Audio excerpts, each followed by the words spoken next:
Well, March Madness is here, but we're not here to talk about college basketball this week. This is all college baseball. So we welcome you into another episode of Dugouts, Dumbbells, and Dingers, and it is our absolute pleasure to be joined by the head coach of High Point University Baseball, Joey Hammond, in his fifth season at High Point. Coach, great to have you on the program, coming off the highest-ranked series win in program history. You go to Gainesville, and you take out 2 of 3 from number 9 Florida. Congratulations on that series. We will get into that in just a second. But first off, last season, you promised your team that if they beat an ACC team, they get to practice with their shirt off.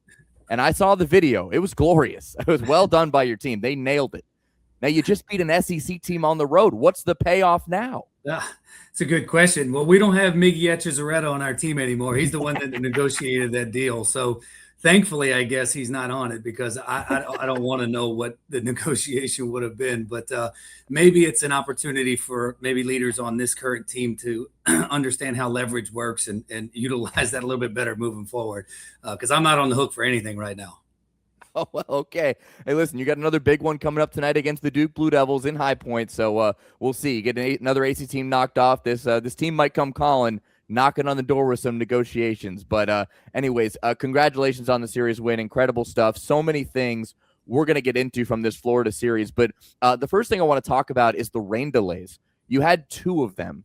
And I read in the offseason that you actually practiced a fake rain delay. So give me the details on that. How'd that work out? Yeah, so don't give me too much credit for that. That was out of necessity a little bit. We had unseasonably cold temperatures here. Mm-hmm. And so our athletic trainer, Bailey Van Gordon, she's fantastic. And she had given us a little bit of heads up in that we were going to have periods of time that we were allowed to be out in the cold in the elements without needing a warm-up period. And so, trying to be resourceful instead of looking at things glass half empty instead of glass half full. We looked at it as an opportunity as the staff to say, look, if we can only be out there for an hour and a half, let's practice a 30-minute lightning delay, see what this looks like. Of course, we want to be smart about pitch counts and where our guys are at and try to manage it the best we could. But it's inevitable. There are going to be rain delays. There's going to be stoppages in play. And, every game matters and every situation matters. And it's an area that, quite honestly, I'd never really practiced before.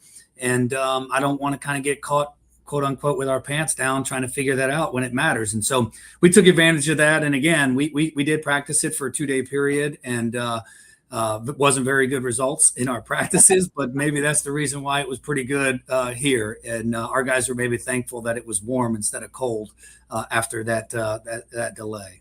Yeah, I mean, listen, they say practice makes perfect. And, Coach, I'm right down the road from you. I'm 10 minutes away from High Point, so I experienced that same unseasonably cold weather that you guys had. The snow was insane. Snowed into my apartment for, almost a week. It was wild stuff. I've never seen that. And you've been in North Carolina for a long time. I don't think you've ever seen anything like that either. You're from Maryland, so maybe a little more snow up there, but, I'm not sure. No, I'm soft now anyway. This stuff's too cold for me. Oh, that's awesome. All right, so want to ask you your biggest takeaway from the Florida series win overall, but I want to frame it up with one of our sponsors. This is called the Borgoball, Coach. Have you ever seen this before? Is this floating around the High Point locker room? No, I have not. All right, well, listen, first of all, these are made by our friends at the Backyard Baseball Bros. They're going to be sending some your way as for jumping on the podcast for your team. So anyways, what this is, it's called the Borgoball. It's made a couple years ago. It's a foam baseball with raised seams, though. You can kind of see it on the camera right here. You get the actual feel of a baseball. You can throw a slider, a curveball, a splitter. I don't have the arm to pitch, but even I can throw a slider with this thing. It's awesome, and it's foam. So you can play with it indoors. You can play with it in the locker room. You can bring it home to your 3 sons and your wife, Rebecca. They're not going to be mad at you for playing with this. In the house, you're not going to break anything. Hopefully, just don't throw it at a glass vase with flowers or something. But anyways, this thing's awesome. It's made by our friends at the Backyard Baseball Bros. BackyardBaseballBros.com. 4-pack of baseballs for $20. 4-pack of softballs for $22. They've got a Borgo bat, a Borgo strike zone. They've got mystery packs. Get to BackyardBaseballBros.com to find these near you. And Coach, these are coming your way. I'm gonna hit them up. They're gonna send some directly to your attention for your team to start using them, because it's a great practice tool, whether you're 5 years old or whether you're a college baseball player. But they sponsor a segment on the show called the Borgoball moment that delivered. Really just kind of like a moment that sticks in your head. And, you know, there's so many from this Florida series win, but what's the one that sticks out to you the most? Okay, this is well. First of all, I appreciate that. That's a great camp station for us to use those balls at camp this summer. So we're going to use that, and our players will enjoy it. So appreciate that. This will probably be an incredibly coach answer, right? Because moments that are positive things that there are times to draw upon, but every opportunity is exactly that. It's just an opportunity to develop and learn and get better. So the moment, and this is certainly not to be Debbie Downer, because I just told you before, I'm a glass half full guy instead of half empty. And so I look at this a little differently, but the moment is the unfinished business at the end. So the moment is the fact that it was an incredible weekend, man. We accomplished so many things. We did what we had hoped to do and expected to do in terms of playing, and the results were what they were for 26 and a half out of 27 innings. And so the moment is that there was meat on the bone and that we had an opportunity, irrelevant of the opponent and the circumstance and the situation. It was an opportunity that we expect more. And maybe that's the reason why we were able to go down and compete and play well. I don't know, but that's our expectation. And so, you know, on Sunday, that ride home was maybe not as enjoyable or pleasant as maybe people would think after coming off of a banner weekend with, you know, historic results. But I think that's the moment, is because our guys recognized that, hey, there was still an opportunity. And so, and I say that moment is because that's something that we will absolutely be able to draw upon and maybe lead to the next moment, which hopefully leads us to, you know, the finish that we want to have at the end of the year. You learn from it, you move on. It should hurt a little bit, supposed to. And then when you have opportunity, like maybe a day like yesterday, where you can reflect on the whole weekend in general, you can have a lot more of a positive outlook on it. So the moment, honestly, is what we'll remember, you know, is kind of that, hey, it was a great weekend. It could have been, you know, a perfect weekend. It wasn't. We'll learn from it and try to be better because of it. And that's probably, like I said, a coach answer, mainly because there were so many other positive individual moments throughout the weekend that we'll certainly remember and draw from those as well. But that's one that my hope is will serve us well moving forward. Yeah, and I mean, it says a lot about you, your staff, and your team that that's the moment you want to focus on, because you get a 7-2 win Friday, you get a 6-2 win Saturday with a rain delay, and then Sunday, like you said, you're up 11-8 going into the ninth inning, and you give up 4 runs and unfortunately lose the finale, you know, almost getting the sweep against Florida despite getting the series win. Like, that is the drive that you have tried to instill in this team over the last 4 years, is like, hey, we can still do more. You know, you've brought this team to the NCAA tournament. You beat an SEC team and knocked them out of the regional 2 years ago. You've set the program record for wins in back-to-back years, and yet you're sitting here saying, I'm not done. Like, who cares? Like, there's more to be done. Like, you guys still haven't won a Big South regular season title. I know that's a goal for this team. So, you know, I actually love that answer, whether it's a coach answer or not. I think that answer speaks volumes to the attitude that you try and put into this team year in and year out. Let's talk pitching first from that weekend, because your starting pitching was insane. I mean, Wade Walton and Ty Brackbill on Friday and Saturday. Wow. How proud are you of the efforts that they gave you? I mean, obviously incredibly proud. Both of those guys and all of our pitchers did an incredible job, but they did what we expect them to be able to do. Now, again, I talk about the expectations relative to process and and the things in which they can control. You're going against a really good opponent. Not everything's going to go your way, but the way in which they go out and they command multiple pitches in the strike zone, they compete, they have conviction in what they do. Regardless of the results, you know, and I'm just really proud of that. Incredibly poised in environments like that. That's what we need. That's what we expect out of those guys. It's what we need. Our team, our offense certainly drives off of that. If you follow that first game, we didn't have a whole lot of hope from a performance and execution standpoint offensively. Part of that was because their Friday guy is pretty freaking good. But like, none of that matters if our Friday guy doesn't dominate the way that he dominates. It keeps us in it, and it gives us some of that confidence to know that we're just one swing, one pitch, one at bat away. And that's exactly what ended up happening. And I think if we don't get that performance from him, then maybe you get offense presses a little bit, tries to do a little bit too much. You can't do some of the baseball things that we like to do. You kind of have to stand and hit, and to stand and hit against a staff like Florida is probably not a good recipe. So So again, we can't do all those things unless a guy like Wade and Ty are able to do what they're capable of doing. And so really proud of them. We've had this conversation for quite some time. We've known Florida was on the schedule for a while. Be lying to you if I didn't tell you that was a conversation that Wade and I've had for a couple of years now.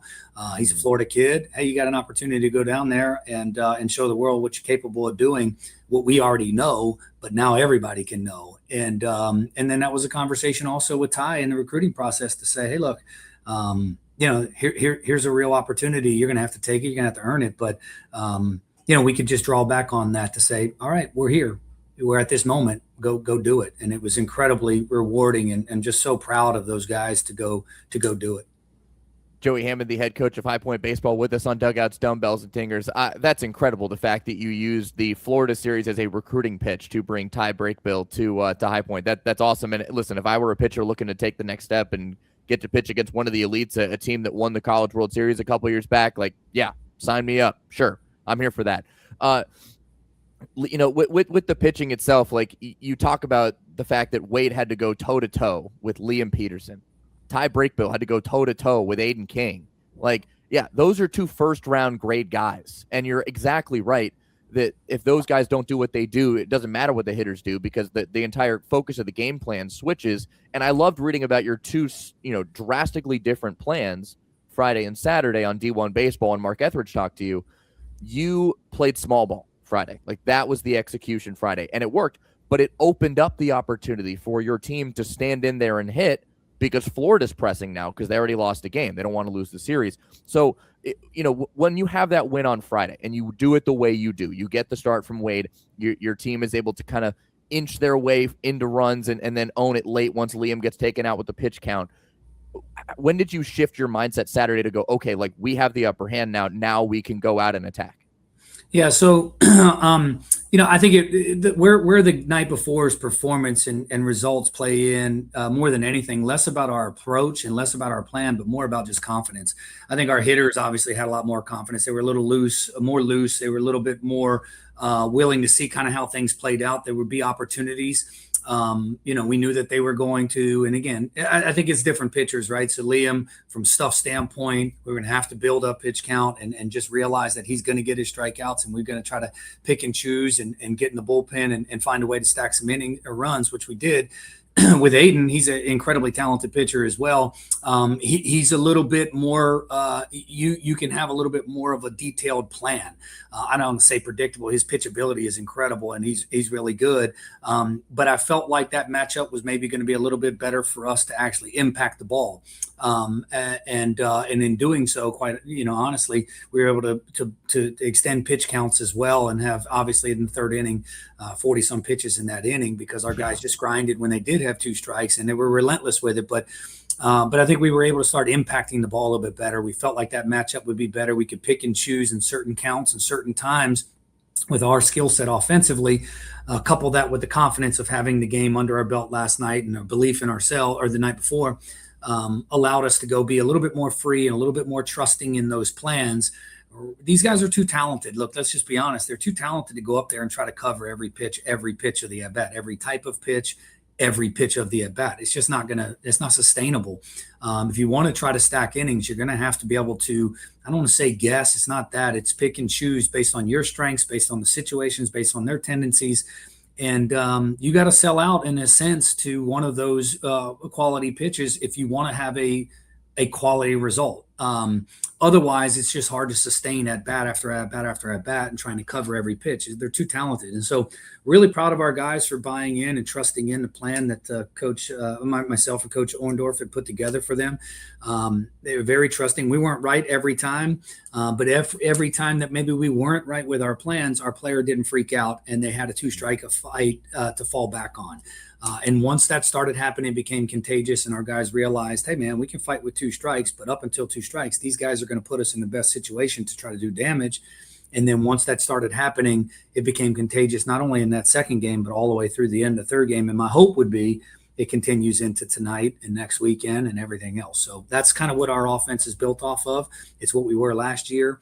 It's what we really – hard to suggest or say that it took a series at Florida with that pitching staff for us to kind of, have maybe our best offensive weekend that we've had all year. But I think that's, can't really argue with that. It really was, from a batted ball to an approach to a plan. It was the best weekend that we had against probably the best stuff we've seen too. So I'm really proud. Yeah, that third inning you brought up on Saturday, 12 two-strike foul balls by your team. Like, and to go along with the 5 2-out RBIs. Like, that just goes to show the veteran experience that your lineup has and possesses, and all these guys that you bring in. But like, that's the way you build your lineup, right? Like 1 through 9, you have said before, I want to be old positionally, and you go out and you bring in guys and you bolster this lineup together like you have with William Ponce and Jake McCarter and Landon Johnson, who, by the way, led the nation in runs batted in last year. Don't you know? Like, your team led the nation in runs scored. He goes out and individually has 86 RBIs and leads the nation. So, like, talk to me about the construction of this lineup with how many veterans you bring in. Like, it doesn't really necessarily matter where they're coming from. They have that collegiate experience, and that's what stands out to you the most. Why is that such a sticking point in your brain of the guys with experience are going to be the best fit for my team? Well, it's a couple things. I think there's a mix that matters, because we do have some homegrown young guys that we really believe in. And I think that's always the best if you can do that. But it takes some time, and you kind of work your way through that. And so we do that periodically. That's the spread through our program. That culture and that expectation is incredibly invaluable. For us, it's less really even about, this is going to sound even more ridiculous, but it's less even about just the experience, because look, that's great. It makes you feel warm and fuzzy that a guy's had success in the past, but you got to get in the nitty gritty as to why they've had success. Is that going to fit with your model, your plan, your approaches? We're really unique and specific about what we do and how we do it. And it's even less about their swing path and swing plane and mechanics of their swing. It's more about the mentality, what they're willing to do. And so you got to do a deep dive. There's been a ton of experienced guys with great numbers and great statistics that we move on from, or we shy away from, because maybe the mentality isn't something that would be valuable or mesh into what we're trying to do from our philosophy. It doesn't make them right or wrong, or us right or wrong. It just means that it's not going to work, and we got to be incredibly disciplined in that process. But the experience, where it comes into play and why I love it so much, is it's a word we use in our program a lot with a really positive connotation, and that's desperation. I love desperation. I want it, man. I'm desperate every day I wake up in the morning. And if we don't have everybody on our staff, everybody on our team, even support staff, our athletic trainer is not desperate, then we're not where we need to be. And so sometimes that desperation and that experience, you get a grad student, Willie Ponce, right? This is the last opportunity for him to play. You don't get more desperate than that. And so he's more willing to do things that you otherwise wouldn't necessarily do, and be open to different things and play at a different level. And then I think you can teach that a little bit to your younger guys. We've had meetings and conversations about guys like you mentioned, Jake McCarters and Christian Smiths, like, hey, we don't know how many more days or months that they're going to be able to put a baseball uniform on. They do it the right way. They care about it. They're desperate. And I think that's how you probably tie into some of the youth desperation as well. When, look, as a freshman, I remember what that felt like. Felt like you had 100 years that you're going to play. And so that desperation doesn't really creep in. But when you can start painting the picture of what their teammates who they care and they love in that locker room are desperate, it matters and means a little bit more than themselves. And so talk about being selfless. That's a big part of it. We tap into that. That's important. It's ingrained in our program. And so we talk about experience. Sure, it's really, I need desperation. And whether that comes in the form of a freshman or a grad student, I'm fine with that. But as long as they're willing to kind of buy in and help make me better as a coach, and then make their teammates better as a player, I'm all in on it. Yeah, and hearing the word desperation from you, I love that philosophy and that word to kind of center your program around, because it's going to allow your players to play, I don't want to say with reckless abandon, but a little more free. Like 100%. they're going to go at it. Like, they are going to go after it without a care in the world about what it looks like or who's watching them. Like, they just want to go out there and play and beat anybody that's on the field. Doesn't matter what the jersey is across the way. It just matters, what they're wearing and the fact that they're contributing to your team. I do have to ask, though, you kept hitting that word desperation, and I was thinking of Ted Lasso and Believe. Is the word desperation on display in the High Point locker room? It's not. Well, first of all, it might be. I don't know. I stay out of the locker room. That's their space. Okay. So I don't go in the locker room. So they may have the Borgoball in there. I just don't know. But the bottom line is that I don't need it posted anywhere. That is a conversation we have very early in the recruiting process with every single player. If you can't tap into that, like I said, it doesn't make you a bad player. doesn't make you right or wrong. It just means that you're probably not going to have the experience that you want to have here. We're incredibly transparent in every aspect of it. I know that it's not the best for everybody, and that's okay. But we're going to be really transparent, man. I'm going to be really honest with you. Yeah, my job's not to tell you what you want to hear. It's to tell you what you need to hear or what I need you to hear. And it comes from a really authentic place. It's not to be demeaning in any way, shape, or form.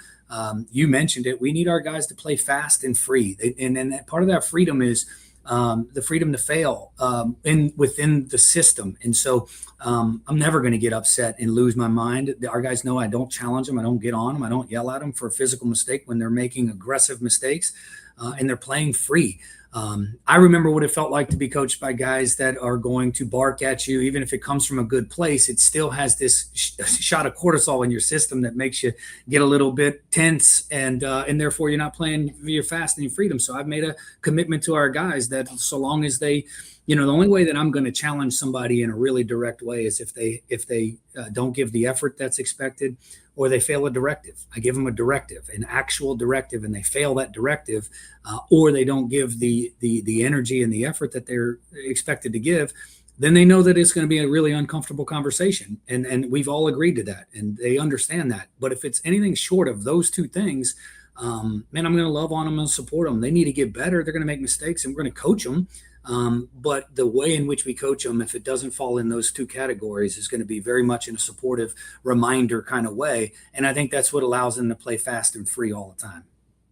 When you're on the move and looking for nonstop college sports action, get the Varsity Network app and take the game with you everywhere. Stream live play-by-play from schools across the country right from your phone, free. Catch hundreds of weekly podcasts, including shows from your favorite teams, all in one place. From football Saturdays to midweek hoops, it's your all-access pass to the college sports world. Whether it's game day or just your daily drive, the Varsity Network app has you covered. Download now and listen live for free on the Varsity Network app.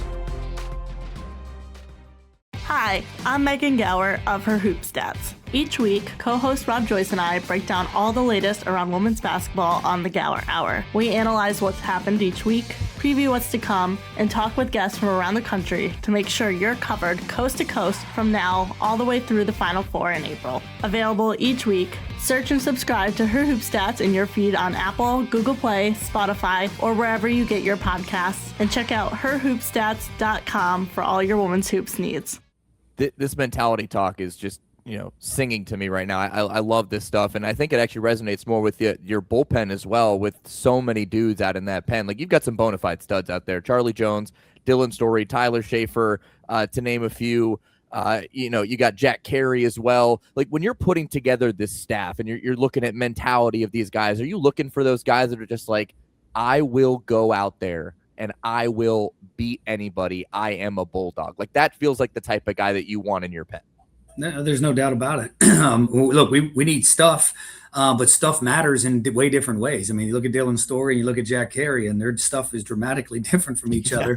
But I tell you what, they have gigantic cojones when they get on the mound. They're not afraid. They're going to jam their pitches in the zone with conviction.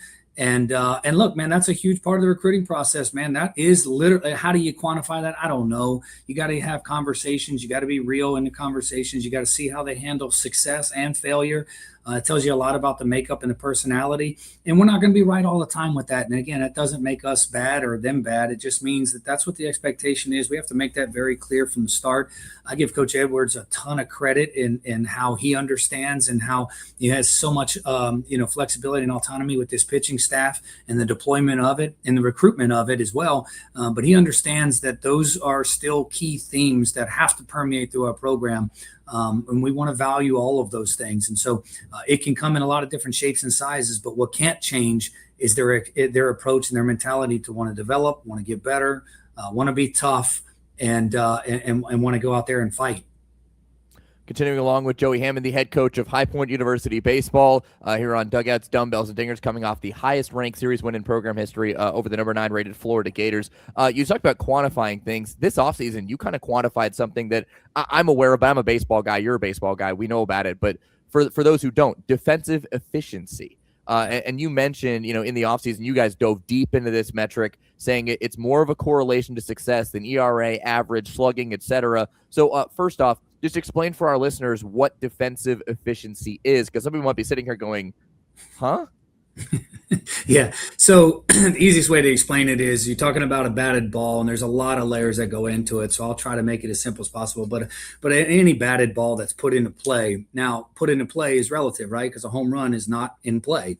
But a batted ball that's put into play, what is the percentage that batted ball results in an out? So obviously the higher the percentage, the better it is. And so there's a lot of things that factor into that. Obviously a walk or a strikeout don't factor in. A home run doesn't factor in. But clearly in the easiest way would be an error. You physically make an error. But like I go back and look at it in our defensive statistics, the old school statistic fielding percentage numbers have been historically really good the last couple of years. And we looked at the difference and where it really sparked from. Coach Maness, one of our assistant coaches, is really taken the bull by the horn on this and has done a fantastic job with it. Is we recognize the last 2 years we had about the same fielding percentage. And so why would 1 year we have a significantly lower defensive efficiency? Like what played into that? Is that pitching? Is that our positioning? Is that it? What is it?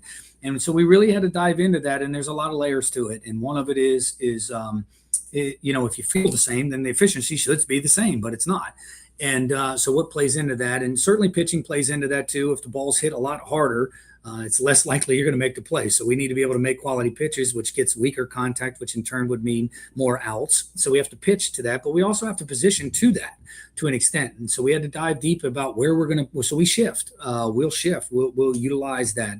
And we're not just doing it blindly. It's based on real data and real metrics, the combination of the opposing team's hitter and their tendencies and our pitcher, what they usually produce. Coach Maness and Coach Edwards meet before every series, and they're going to talk about the pitch plan and the profile for how they're going to throw to each guys so that Coach Maness can be covered a little bit more on, okay, well, this is what the metric says, but like we're going to pitch them this way. We probably need to kind of shy away from it one way or the other. So some of that is played in it's factored. But I'd say this, look, part of it is it's about recognition and just acknowledgement. So when we talked about this to our players, we have to make them aware. They all know to make the play. Hey, make the play when you need to make the play. But when we start getting them thinking about defensive efficiency, just the awareness piece alone is inherently going to make us a little bit better because we're aware of it. But again, just making them aware is not enough. We had to do a deep dive. We had to actually train it, and we had to practice it. We had to, practice reps out of different shifts and different mentalities and different approaches. And we had to find kind of our sweet spot with it, which we're still finding right now. And then you had to have the personnel that's going to fit into that when you're talking about deploying different positions and guys in different positions who can make these plays, who can make us efficient. And then lastly, it's just tracking it. So I think Sunday, unfortunately, was the first time where we met our goal defensive efficiency wise, but lost the game. We had been 100% win percentage when we had met our defensive efficiency goal. And then we had been below 500 when we didn't meet our defensive efficiency goal. So when you talk about a correlation, it doesn't get any better than that. And then we found out, hey, we broke the model, man. We had like an 83% score defensive efficiency on Sunday, but you still lose the game because they happened to hit 6 homers and we walked 8 guys. So like, hey, okay, now we can coach off of that. And so that's what we're trying to do. It's an area, we got way better about swing decisions the year before. We dive into different things that I know are really valuable and really important. And we want to make sure that we identify it, but more importantly, we want to coach to it and make our players aware of it. And so I challenge our guys every single break to kind of look into their areas, their expertise, and let's tackle something. And that was this year's. If the NCAA is watching this podcast, which they aren't, but if they are, if anybody is that has a connection to the NCAA, let's add defensive efficiency to the stats here, folks, because you just heard it from Coach Hammond. All right, nearly a 100% correlation so far for High Point winning, meeting your defensive efficiency goal. Look at that. Predictive metrics. You love to see it. Baseball's an analytical game, Coach. It is what it is. You got to keep finding that next edge to give yourselves the leg up. I love that. And what you just mentioned at the end there, you bring up the fact that you don't just have to identify it. You have to be able to coach it and teach it to your players. What did your staff have to do this offseason to be able to execute that and really, not just understand defensive efficiency, because you explained it so well right there, but you have to teach to these guys who may have never heard about it before. So how did you guys prepare yourselves to teach it to your team? Well, first, you had to put them in the actual position. So identify skill sets that have the ability to play at those particular positions. Your traditional shortstop or second base or third base might not necessarily be your traditional shortstop, second base, and third base when you're in a shift. So they have to have a skill set. So a guy like Jace Kohler, who plays third base, was traditionally a shortstop. And so we essentially need two shortstops playing at or on the left side of the infield if you really want to accomplish this. And I would argue three, because Frank Kelly could play shortstop as well. And so sometimes he plays on the other side of the field as well. So personnel matters is the first part that I would say. The second thing is that when we're taking our actual reps, we need to put them in those different positions so they're used to throwing from different platforms and different spots. So that's a part of it. But then the last part, honestly, is educating our pitchers on this. So sometimes there's been some apprehension with pitchers, not ours, but in the past where there's a shift, right? And they give up a cheap hit to the other side where our guys weren't necessarily at. And they get really frustrated about that. And I understand it. And they're certainly going to remember that more than they're going to remember the 5 plays that the guy smashes a ball right at our guy when they're in the spot. And I get that. And I want them thinking about that. But when they recognize that they play a big role in this too, in terms of minimizing free bases. Look, defensive efficiency goes down when there's guys on base because naturally defenders have to play closer and there's more space on the field. You can't shift as much. So if we minimize the free bases, then we're probably going to be more efficient. And so they need to know that. And it's not that they don't go out there trying to walk guys. They don't do that. I understand. No, but there is a correlation between all of this. And so when they recognize they play a huge role in this, execute a pitch. When we call a fastball in, you need to make sure that your miss is going to be in. Otherwise, guess what? When you give up that ball smashed to the other side of the field, you don't need to look anywhere else except for your lack of execution of the pitch. So it brought in accountability, and I think our guys can really respect that and understand it. Our guys are really honest with themselves as well. And so so I think that all comes together when you just have open communication about what you're trying to accomplish for the greater good. Yeah, I think so. Now we've got 2 big yellow pieces of paper with a cut line through them. We've got desperation. We've got execute that need to be in the High Point locker room. If they're not, I'm going to go call Miggy and tell him to come back here for one day and put them up. All right. Cause those need to be up there. We need to get Miggy down here anyway. Alumni week is coming up. I can't wait to see him, but anyway, yes, either way. There it is. All right. A couple quick hitters here with Coach Hammond. We'll get you at the door again. Really appreciate your time joining us today. Do want to remind everyone, Dugouts, Dumbbells, and Dingers, also sponsored by our friends at Home Field Apparel, homefieldapparel.com. They have over 190 colleges and universities. Get quality, thoughtful apparel from homefieldapparel.com. They have the best stuff there is. So many schools out there. Right now, they're advertising their John Wooden collection for the UCLA Bruins. Also, championship shooting shirts. They just added 11 more schools to that as part of their Home Field Hoops Society promotion for the month of March. March Madness coming up. Coach, High Point men and women. Big South champs, baby. They did it again. Sure. They're going back to the dance. I'm sure you're as thrilled as can be to see those teams continue to get another shot at the tournament. No doubt. Love them. Flynn and Chelsea doing a fantastic job. Proud of those guys. Yeah, they absolutely are. All right, let's get into some quick hitters with you here before we get you at the door. Your son, Josh Hammond, congratulations. Drafted in 2025, 28th overall by Kansas City. I know you're as proud as can be as a dad to see that happen for him. And, now he's in the Royals spring breakout game coming up in 10 days from now against the Texas Rangers. What's the experience been like for you watching him get his first taste of pro ball, and how much are you two able to communicate with you both in season?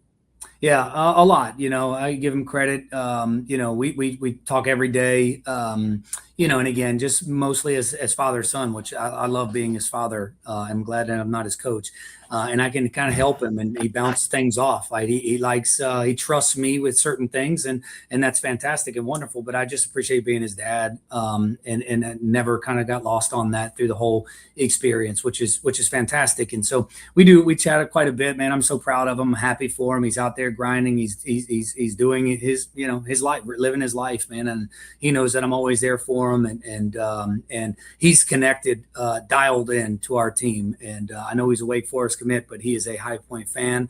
He cares about our guys. He's here in the off season, works out with our guys before and after. And it's important. Like when we lose, he hurts, and when we win, he talks more junk than anybody, which is a fantastic thing. So, and if anybody knows him, they know that he's an incredibly competitive dude who's not afraid of saying anything. So I'm just really proud of him. Excited to watch kind of how his career is going to unfold. He works really hard. He's good for our players, to be honest with you. And so just fun to watch it. There's no doubt. Yeah, he's already gotten some high praise from some guy named Bobby Witt Jr. He's okay, I guess. He's already shouted him out as what his PPI pick with the Royals, I believe was what it was. So that's awesome for him. What about your other two sons, Caleb and Mason? Are they ball players? Yeah, so Caleb's on our team here. He's a redshirt junior. He's coming, or redshirt sophomore rather. He's coming back from an injury. He's maybe a week or so away. He played a good bit last year. Homered at his first college at bat, which was kind of wild. Hit a few homers last year. I got many text messages from aunts and uncles and my mother, his grandmother, about what an idiot I am not playing the kid who's hit homers every 5 at bats or something. So really look forward to getting those texts again. But no, man, he's awesome. I want to be like him when I grow up. My oldest Caleb, he's got life figured out. He's such an incredible kid. It's not lost on me how hard it is to be a coach's kid on a team here. But he has an incredible personality that he balances that act. Again, he's just an awesome kid that somehow, some way, everybody likes him. He's like his mother. That there's not a person that I've ever met that doesn't like him. I don't understand how that's possible. I'm sure there's a lot of people that don't like me. I've never met anybody that doesn't like Caleb or doesn't like my wife. And so I'm proud of him for that, and for my wife for obviously instilling that in him. So that's fantastic to experience some of these awesome things with him, a championship and winning games on the road and different things like that. To experience that with your kid is pretty cool. And then Mason, look, he's in 8th grade. He's loving life. He plays baseball. He's got his first game today. I think he's going to pitch. So he's a big kid, man. He's a lot bigger. He's probably going to be the tallest of all of our kids. And, but he's just like, he's our best hugger, man. He's just the sweetest kid. And he loves cooking. Like, that's a huge passion of his, which is fantastic and incredible. It's a passion of his, and I'm all about it. I don't really care what it is our guys do. Obviously baseball is a part of our life. Whether they choose to do it or not is up to them. I just want them passionate about something, and really, really happy that all of my kids are like my wife. Okay, quick follow-up on Mason cooking. What's his best dish? Man, I don't know. He loves grilling. He loves making different sauces. He likes taking chances, man. He'll try anything. He'll get on these, I don't know, YouTube clips or whatever and find all these recipes, and he just takes chances. He's way better risk taker than I would be when it comes to things like that, for sure. But he can. I need to get him. He's not a grill master like Coach Edwards, our pitching coach, who literally has he's got a following. Blackstone, the whole thing. He's got a following. It's a real thing. I need to have Mason spend some time with Coach Edwards to learn some of the tricks of the trade. Which schools will take home the prestigious Learfield Directors Cup for the top college athletic programs for the 2025-26 college athletic season? Check out the criteria and follow the year-long standings of your favorite team at L Directors Cup on the X platform or online at thedirectorscup.com. Trophies will be awarded in June 2026 to the winning institutions in all college sports divisions. The Learfield Directors Cup, powered by NACDA, the crowning achievement in college athletics. What if you could throw MLB-style pitches anywhere without breaking anything? Introducing the Borgoball. Designed by former Division I players and a small family-run brand, this foam baseball is safe to use anywhere, including indoors. Featuring raised seams that mimic a real baseball, you can feel and see the spin of a 12-6 curveball and a sweeping slider, or watch a sinker plummet to the plate. Time to turn your space into a mini baseball diamond. 4 packs are available for just $20, but the family fun backyard memories, those are priceless. Use code BORGO10 for 10% off your first order at backyardbaseballbros.com today. All right, sounds like Mason's got a little bit of desperation in him with the food. I love it. That's fantastic. All right, now this is going to be a tough one for you to answer because you got a bunch of ball players, and I'm sure your wife Rebecca's got some athleticism in her too. Best athlete in the house. It's okay if it's your wife.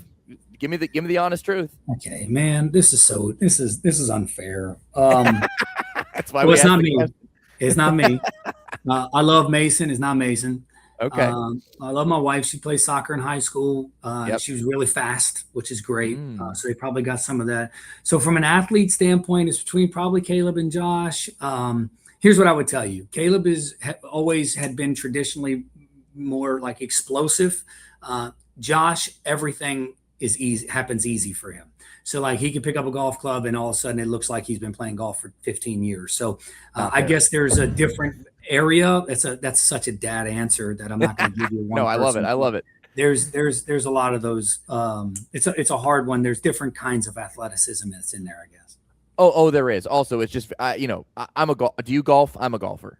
I'm not. I play once a year, and I love it, but no, not enough. I wish I had Josh's natural athleticism to pick up a 4-iron and hit a 200-yard shot, but I'm lucky if I can do that with my 6-iron. So it is what it is. Or my driver. Honestly, right. I'm just lucky to keep it straight. Yeah. But that's awesome. Let me ask you about your wife, Rebecca, because this is totally away from baseball. I'm engaged to a Rebecca. You're married to a Rebecca. So give me the latest. What am I in for? What's the deal? You said no. You said nobody. You've never met anybody who dislikes her. I feel the same way about my fiance. Yeah. Well, if your Rebecca is anything like mine, then you just sit back and just enjoy every moment. She's the greatest thing in my life from every aspect of it, from a spiritual standpoint, making a homemaker, as a mom. She's an inspiration.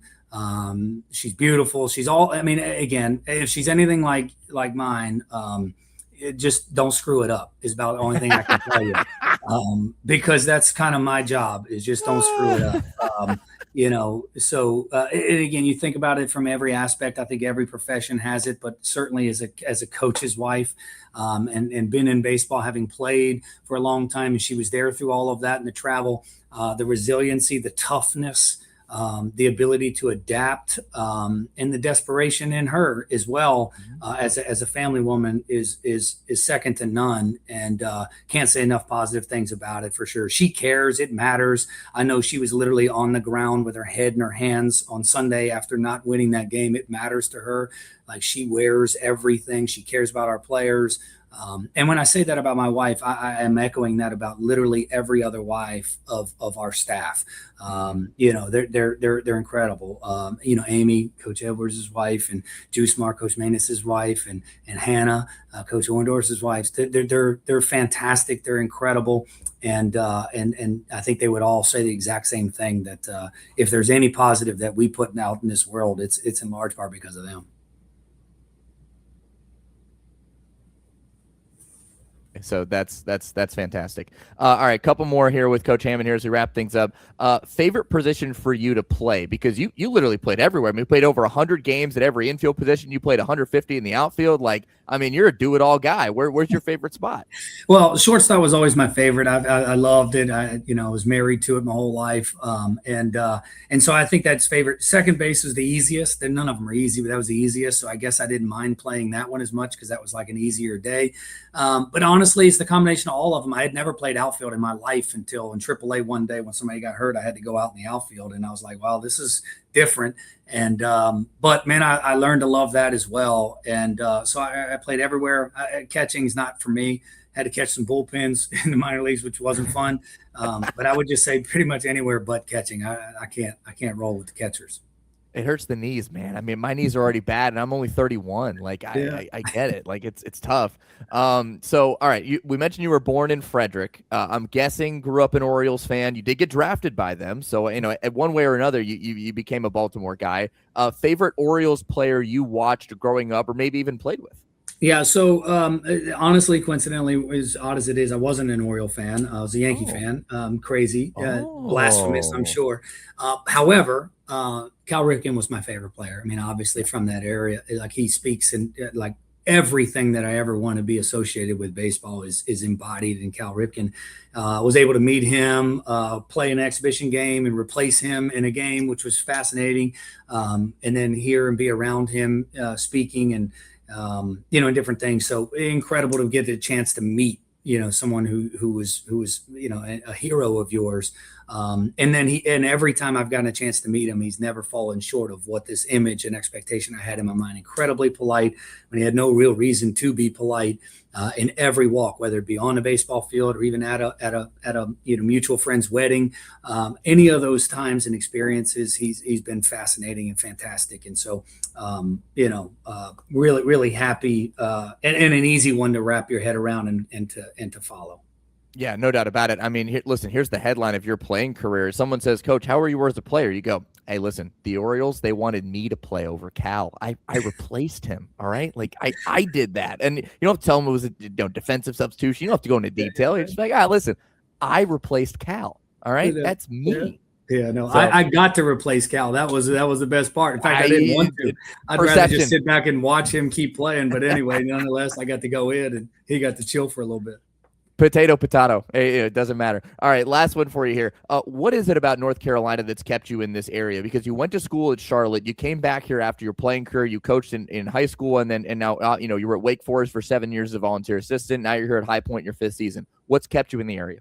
Well, I mean, first of all, it's an easy area to stay, raise a family. You're close. You got all the seasons. You got lakes. You got mountains. You got beach. You got everything. So I love the area. I love the personalities. Just the atmosphere and the kind of laissez-faire type of approach is significantly different than in Maryland or around the Beltway. The driving, all of those things is so much better. But the long and the short again is my wife is from here, so the rest is history, right? She's from High Point, and her family's there, and so we've spent some different times in Charlotte in different areas, but this was always home for her, and it turned out really good for her. So I felt like we probably want to make it turn out really good for our kids, and so it's been really, really simple and easy to do.